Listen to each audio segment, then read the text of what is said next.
ఎండల వల్ల పంట ఎండిందని ముఖ్యమంత్రి అంటాడు. బోర్ల కింద ఎండిపోతే మాకు బాధ్యత లేదని బాధ్యత రాహిత్యంతో ఇరిగేషన్ మంత్రి మాట్లాడతాడు. మేము రాష్ట్ర ప్రజల తరపున, రాష్ట్ర రైతుల తరపున ముఖ్యమంత్రిని, ప్రభుత్వాన్ని ఒకటే అడుగుతా ఉన్నాం. ఇవాళ పంటలు ఎండినాయంటే దానికి మీ చేతగాంతనం కారణం. గోదావరిలో నీళ్లుండి, కృష్ణల నీళ్లుండి వాడుకోలేని తెలివి తక్కువతనం కారణం. చెరువులు నింపలేని తెలివి తక్కువతనం. పంప్ హౌజులు టైంకి స్టార్ట్ చేయలేని తెలివి తక్కువతనం.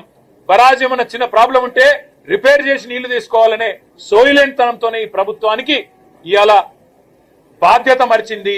అందుకే మేము రాష్ట్ర ప్రజల తరపున అడుగుతా ఉన్నాం. ఎక్కడెక్కడైతే పంట ఎండిపోయిందో ఎకరానికి 25,000 రూపాయల చొప్పున వెంటనే ఈ బడ్జెట్ లో డబ్బులు కేటాయించి నష్టపరిహారం రాష్ట్ర ప్రభుత్వమే చెల్లించాలి. రాష్ట్రంలో లక్షలాది ఎకరాల్లో పంట ఏదైతే ఎండుతుందో దానికి ఖచ్చితంగా ఈ ప్రభుత్వం రైతులకు క్షమాపణ చెప్పాలి. ఇలా భూగర్భ జలాలు అడుగంటున్నాయంటే ఖచ్చితంగా దానికి కారణం ఈ ప్రభుత్వమే.